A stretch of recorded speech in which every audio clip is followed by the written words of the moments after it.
따라서 할까요? 한나의 신앙 고백. 지난주에 은혜의 선순환을 만들어야 한다라는 제목으로 말씀을 드렸습니다.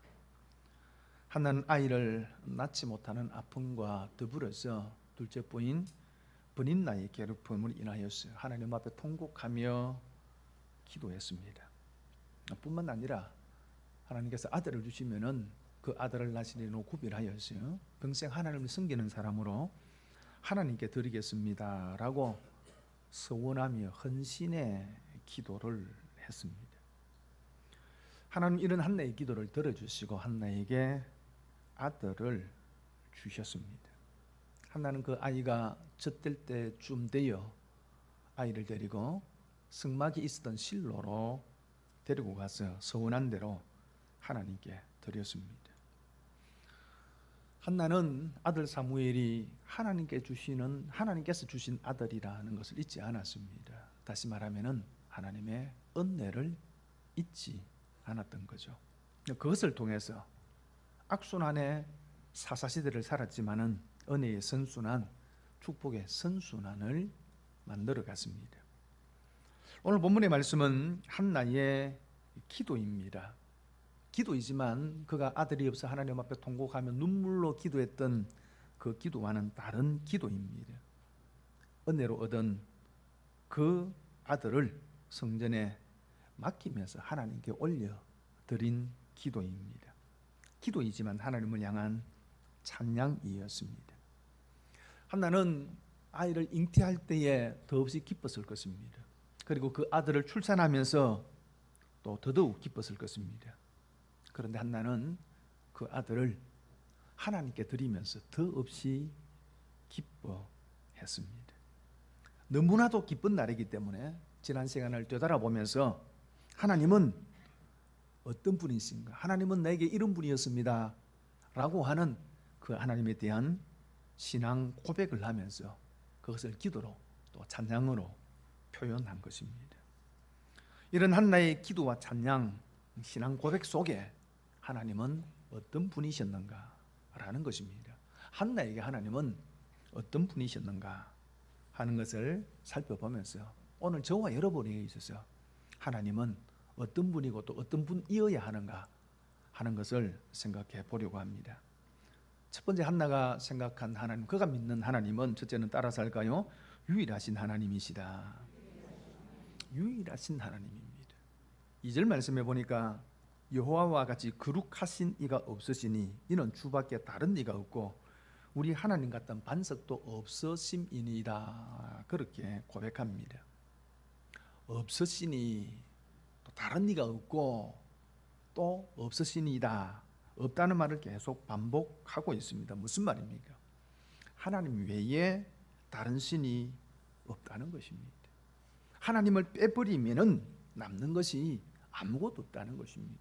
하나님만이 유일하신 참 하나님이시라는 겁니다. 2절에 한나가 하나님을 부를 때에 각각 다른 호칭을 사용하고 있는 것을 봅니다. 먼저 여호와와 같이 거룩하신 이가 없으시니 그렇게 호칭을 하고 있지요. 여호와 스스로 계신 분이라고 하는 뜻입니다. 하나님은 다른 어떤 힘에 의해서 다른 어떤 존재에 의하여서 계시는 분이 아니십니다. 이 땅의 모든 것은 누군가 그리고 또 무엇인가에 의해서 만들어지고 존재하죠. 그래서 피조물이다 그렇게 부릅니다. 하지만 하나님은 그 어떤 것에 의해서 존재하시는 분이 아니시고 영원 전부터 스스로 계신 영원하신 유일하신 하나님이십니다. 그리고 두 번째로 사용하는 용어가 우리의 하나님 같은 반석도 없으심이니이다. 하나님이라고 하는 호칭을 사용하고 있습니다. 여기 하나님이라는 말은 위엄, 권세, 능력이 무궁하시는 분, 전능하신 분이라고 강조할 때에 하나님이라고 하는 호칭을 사용합니다. 그리고 세 번째로 사용하는 호칭이 주라는 거죠. 이는 주밖에 다른 이가 없고 그렇게 호칭을 하고 있습니다. 그런데 원문에는 이 주라는 말이 사실은 당신이라는 말로 되어져 있습니다. 당신밖에 다른 이가 없습니다 라는 말입니다. 우리말에 있어서 당신이라는 말은 조금 낮추어 부르는 듯한 어감을 가지고 있지요. 그래서 손님 밑에 사람이 나보고 당신이 이러 그러면 무리하게 생각을 하죠. 그러나 히브리어에 있어서 당신은 그런 의미가 아닙니다. 말하는 사람과 듣는 사람 사이에 친밀감, 그리고 인격적 관계를 나타내는 호칭이 당신이라고 하는 호칭입니다. 한나는 이런 당신이라는 호칭을 통해서 하나님과의 아주 친밀한 관계에 있음을 표현하고 있고, 그리고 또 이 당신이라는 말은 현재적 그런 어떤 의미를 가지고 있습니다. 지금 그 하나님께서 내 삶 가운데 나와 함께 하시고 관계하시를 맺으시는 분이시라는 거죠. 과거에 역사 속에서, 그리고 우리의 믿음의 어떤 선조들과 관계를 맺고 그때 그런 하나님이셨다는 그 말이 아니고, 지금 나에게 하나님이시고 내 인생에 개입하시고 내 인생을 도우시는 분이시다라고 하고 하는 의미에 있어서 당신밖에 없습니다, 그런 표현을 사용하고 있습니다. 한나에게 하나님은 유일하신 하나님이신데 왜 한나가 이런 고백을 하고 있느냐라는 거죠. 1절에 이렇게 이야기를 합니다. 같이 읽겠습니다. 시작. 한나가 기도하여 이르되 내 마음이 여호와로 말미암아 즐거워하여 내 불이 여호와로 말미암아 높아졌으며 내 입이 내 원수들을 향하여 크게 벌렸으니 이는 내가 주의 구원으로 말미암아 기뻐함이니이다. 한나가 자신의 상황에 대해서 세 가지로 표현을 하고 있습니다. 첫째는 마음이 즐겁다, 그렇게 표현을 하고 있습니다. 이전에 한나는 마음이 괴로운 사람이었습니다.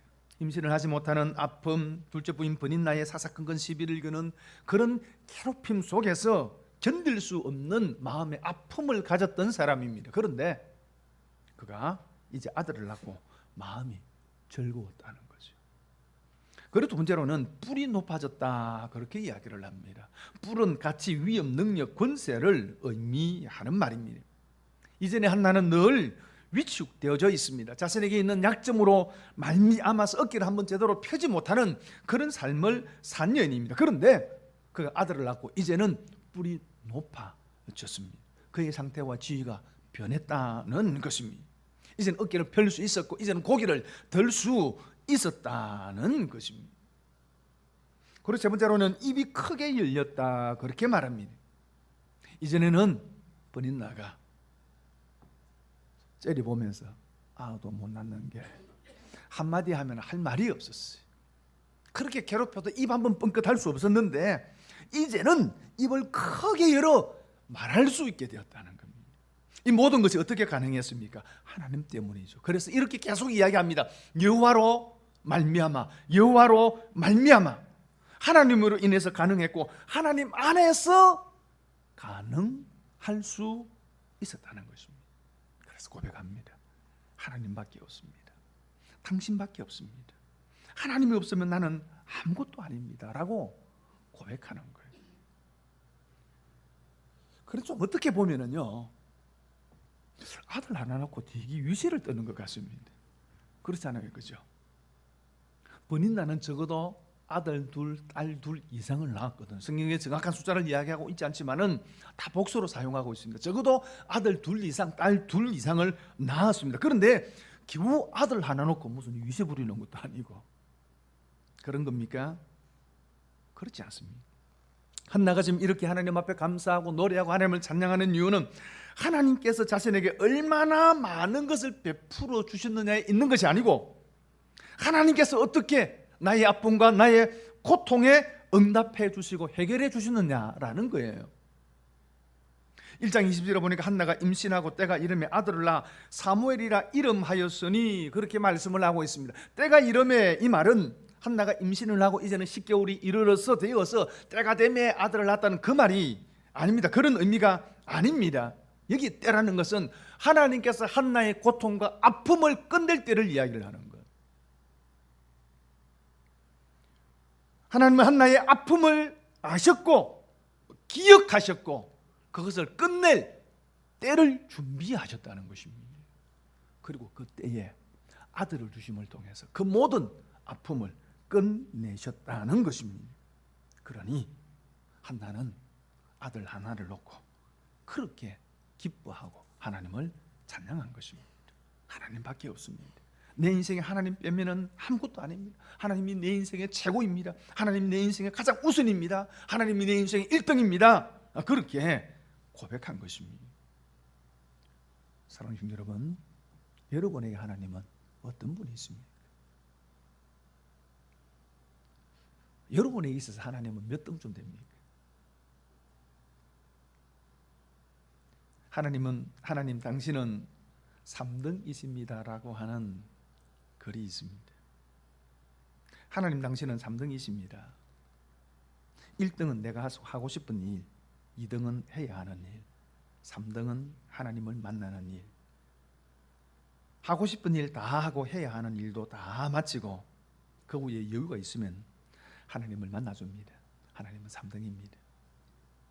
어려운 일을 생길 때도 하나님은 3등입니다. 내 힘으로 한번 해보고 그래도 안 되면 가까이 있는 사람에게 도와달라고 부탁하고 그나마도 안 될 때 하나님을 부릅니다. 하나님은 3등입니다. 거리에 있어서도 3등입니다. 내게 가장 가까이 있는 것은 내 자신, 그 다음은 내 마음을 알아주는 사람, 그 다음에야 저 멀리 계신 하나님이십니다. 하나님은 3등입니다. 그런데 하나님께 나는 1등입니다. 무슨 일이 있어도 내가 부르기만 하면 도와주십니다. 내가 괴로워할 때는 만사를 제쳐놓고 달려오십니다. 아무도 내 곁에 없다 생각 들 때도 홀로 내 곁에 오셔서 나를 위로해 주십니다. 나는 하나님께 언제나 1등입니다. 나는 하나님을 1등으로 생각했으면 좋겠습니다. 만사를 제쳐놓고 만나고 작은 고비 때마다 손을 꼭 붙잡는 내게 1등으로 가까이 계신 하나님이셨으면 좋겠습니다. 내게 1등이신 하나님을 나도 1등으로 모시고 싶습니다. 이 글을 지은 사람이 학생 같아요. 그래서 이렇게 이야기합니다. 그런데 시험 때입니다.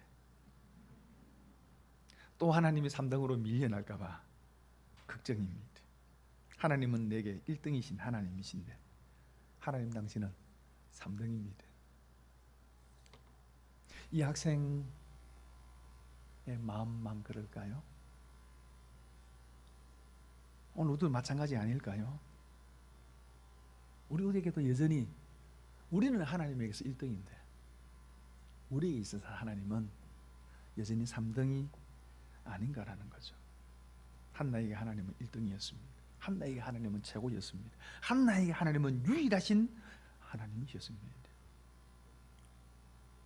여러분, 그 하나님이 여러분의 인생에도 1등이기를 바랍니다.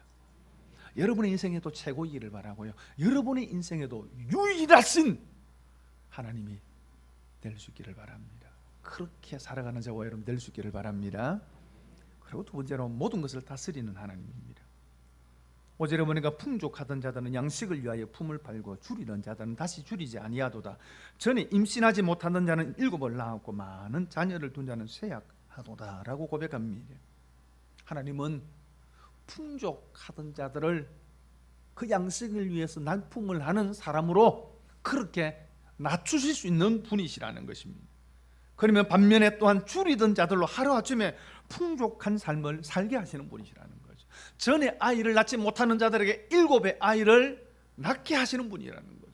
한나 자신의 상황 상태를 그대로 고백하고 있는 것입니다. 물론 그가 7 아들을 낳은 것은 아닙니다만은 그가 아들 셋과 딸 둘을 더 낳아 6남매를 낳았습니다. 하나님께서 내게 충분한 자녀를 주셨다는 것입니다. 한나가 이렇게 될 줄 누가 알았겠습니까? 그런데 하나님께서 그렇게 하셨습니다.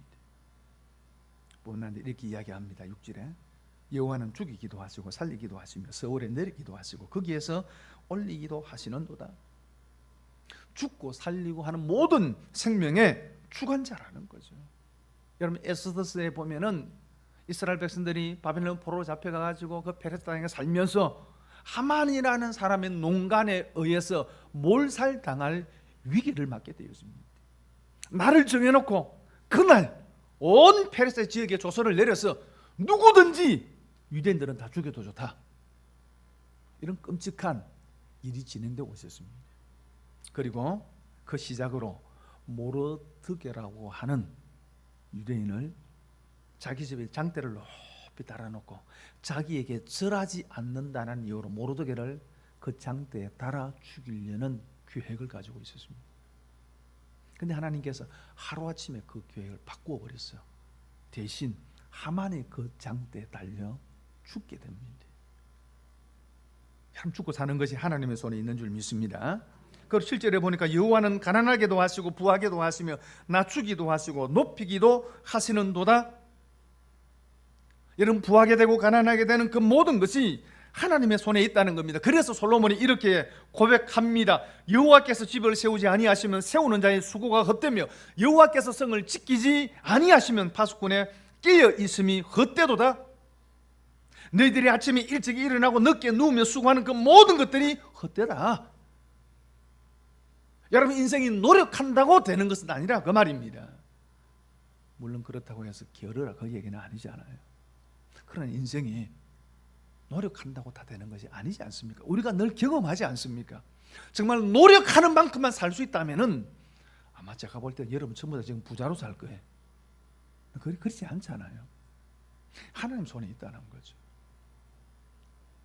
그리고 8절에 가난한 자로 진토에서 일으키시며 붕궁한 자를 거름더미에서 올리사 귀족들과 함께 앉게 하시며 영광의 자리를 차지하게 하시는도다. 여기 가난한 자는 물질적인 가난을 이야기하는 것이 아니라 삶의 총체적인 모든 부분에 있어서 약하고 힘이 없는 자를 가리키는 것입니다. 이런 자들을 하나님께서 일으키신다는 것입니다. 요셉을 보십시오. 형들에게 미움을 받고 인신매매되어 애굽에 팔려가서 보디발의 집에 노예가 됩니다. 그리고 누명을 쓰고 옥에 갇히게 됩니다. 인생이 끝나버린 것 같습니다. 그런데 하나님은 하루아침에 그 요셉을 애굽의 총리를 만드십니다.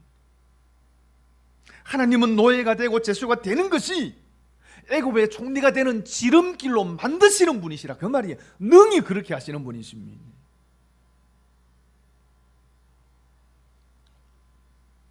뭐 10년이 넘었지만은 한 신문에 이런 글이 신문에 보도가 되어졌습니다. 전라남도 해남군 상정리 산골 마을에 한 소년이 살았다. 구슬치기를 잘해서 대장 소리를 듣는 개구장이었다. 놀기만 잘하는 것이 아니라 공부도 잘했다. 그런데 초등학교, 당시 국민학교죠. 초등학교를 졸업할 무렵 이상한 일이 벌어졌다. 저보다 공부를 못하는 아이들도 모두 중학교에 간다는데 소년은 할 일 없이 지켜만 보고 있어야 했대. 그러는 어느 날 아버지가 부르셨다. 우리는 가난해서 넌 중학교에 못 간다. 오늘부터 지게를 지고 풀을 베어라. 소년의 아버지는 머슴이었습니다. 기운이 장사라서 장날 신판에 나갔다 하면 송아지를 몰고 왔대. 아버지는 할아버지가 물려준 수신마지기 논밭과 산을 술과 노름으로 다 날리고 머슴이 되었다고 한다. 아버지는 늘 말씀하셨다. 공부는 삐쩍 말하고 힘없는 사람이나 하는 것이다. 우리같이 힘 좋은 사람들은 일을 해야 마땅하다. 초등학교 졸업은 2년 동안 소년은 아버지 말씀대로 지게를 지고 풀을 베었다. 책이라고는 글이라고는 성경만 읽었다.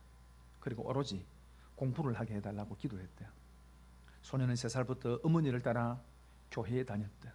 1955년 그해 여름 15살 소년은 여름 성경학교 가서 한 번 성령님으로부터 이런 가르침을 듣는다. 지금 이 순간에도 하나님은 모든 사람을 부르고 계신다. 소년은 꼬박 40일간 기도를 했다. 하나님, 제 이름을 불러주세요 라고. 그리고 편지를 썼다. 하나님 정산하자는 제목으로 편지를 썼는데 내용은 하나님, 저는 공부를 무척 하고 싶습니다. 공부하고 싶은 갈증이 나서 못 견디겠습니다. 굶어도 좋고 머슴살이를 해도 좋습니다. 누구라도 제가 공부할 길을 열어주십시오. 그 길이 열린다면 신명 바칠 테니 하나님이 응답하시는 것처럼 도와주세요. 그 뽕에 하나님 전상서라고 쓴 그 편지를 우체통에 넣었다. 우표값이 없어서 우표를 붙이지 못했다. 우체통에서 하나님 정상서라는 편지를 발견한 우체부는 한동안 고민을 했다. 어느 고학생의 예절한 사연이 담겨 있었지만 배달할 곳이 없었기 때문이다. 국리 끝에 상관인 우체국장에게 편지를 건넸다. 국장은 고심 끝에 자신이 다니던 해남읍교회 이준묵 목사님에게 편지를 전했다. 당시 농수를 하고 계셨던 목사님은 소년을 읍내로 불렀다. 편지를 쓴 지 5개월이 지난 어느 날 소년은 목사님을 만났다. 목사님은 소년에게 말했다. 편지를 보고서 이처럼 감동한 것은 처음이다. 앞으로 내가 너를 지도하고 안내할 테니 그대로 공부하고 수 있을 것이다. 이렇게 공부를 계속하게 된 소년이 고등학교를 졸업하고 전남 의대에 입학을 합니다. 그런데 의사의 길을 포기를 하고 한신대에 진학을 해서 신학을 공부하고 스위스 유학을 마치고 돌아와서 모교 한신대학에서 교수로 있다가 그리고 한신대 총장을 하게 되는 오영석 교수의 얘기입니다. 가난했던 시골 소년이 하나님께서 높이셔서 한 대학의 총장을 지내게 된 것입니다. 하나님은 가난한 자를 진토해서 일으키시는 분이신 줄 믿습니다. 빈궁자를 걸음더미에서 올리시는 분이신 줄 믿습니다. 아무리 미천하다 할지라도 높이시는 분이십니다. 하나님은 얼마든지 우리 인생을 바꾸신다는 것입니다. 하나님은 얼마든지 우리의 인생을 역전시킬 수 있으신 분이시라는 것입니다. 한나는 자신의 인생에 하나님의 역사하셨던 그 하나님의 은혜의 역사를 가지고 이렇게 고백하는 것입니다. 하나님의 모든 것이 하나님의 손 안에 있습니다. 하나님이 높이실 때 높아질 수 있고 하나님께서 낮추시면 낮아지는 것이 우리의 인생입니다라고 그가 고백하는 것입니다. 사랑하는 여러분, 오늘 우리가 믿는 하나님이 이런 하나님인 줄 믿습니다. 얼마든지 우리를 높이시는 분이십니다. 그리고 세 번째로는 심판과 구원의 하나님이십니다. 3절에 보면 심히 교만한 말을 다시 하지 말 것이며 오만한 말을 너희 입에서 내지 말지어다. 여호와는 지식의 하나님이시라 행동을 달아보시느니라. 그 하나님 앞에 교만한 말을 하지 말라, 오만한 말도 하지 말라. 왜? 하나님은 그 모든 것을 판단하시고 심판하시는 분이기 때문이라는 거죠. 하나님은 한나는 하나님의 심판을 믿었습니다. 여러분, 악인의 결국은 정해져 있습니다. 비록 이 땅에서는 승승장구하는 것처럼 보여도 그들의 결국은 정해져 있다는 것입니다. 그래서 10절에 여호와를 대적하는 자는 산산이 깨어질 것이라 하늘에서 우레로 그들을 치시리로다. 여호와께서 땅끝까지 심판을 내리시고 하나님께서 결국은 하나님을 대적하는 그 모든 자들을 깨트리실 것이라는 것입니다. 그러면서 한나가 이렇게 고백을 합니다. 자기 왕에게 힘을 주시며 자기의 기름 부음 받은 자의 뿔을 높이시리로다. 하나님께서 왕을 세우시고 하나님께서 기름 부음 받은 자를 세우시고 그 뿔을 높이시고 결국은 구원을 베푸실 것이라는 것입니다. 여기 지금 왕, 그런 기름 부음 받은 자는 사실은 다윗을 이야기합니다. 가깝게는 다윗이고요. 그리고 멀리는 이 땅에 오셔 온 세상을 구원하실 메시아 예수 그리스도를 말하는 것입니다. 한나는 그런 구원을 믿었습니다. 그 구원의 하나님을 믿었습니다. 하나님께서 반드시 자기 왕을 세우시고 그렇게 기름 부음 받은 자를 뿔을 높이셔서 당신의 사람들을 구원할 것을 확신한 것입니다. 한나는 대단한 믿음의 여인입니다. 그는 지금 아들 하나를 겨우 얻었습니다. 아들 사무엘이라고 하는 아들밖에 낳지 않았습니다. 그런데 그 아들을 통해서 다윗을 보았습니다. 물론 사무엘 한나가 다윗을 낳은 것은 아니에요. 그러나 그 아들을 통해서 하나님께서 그 민족 가운데 구원을 베푸실 것을 보았다 그 말입니다. 그리고 그 아들을 통해서 더 나아가서 메시아를 이 땅 가운데 보내서 온 세상을 구원하실 그 하나님의 구원의 역사를 보고 기대했다는 거예요. 여러분, 상상이라는 말이 있잖아요. 한자로 생각할 상, 모양상을 써서 실제로 경험하지 않은 현상이나 사물에 대하여 마음속으로 그려봄이라고 구구사전에 말하고 있습니다. 그런데 이 상상이라는 말이 두 번째 상이 원래는 모양상을 쓴 것이 아니고 코끼리상이라고 하는 한자를 썼다고 합니다. 그래서 옛날 중국에서 코끼리를 보지 못하는 사람들에게 코끼리를 설명을 해주는 거예요. 본 사람들이 코가 이렇게 길고 뭐 다리가 이렇고 아무리 설명해줘도 사람들이 도대체 그런 짐승이 있다는 걸 믿지 않는다는 거예요.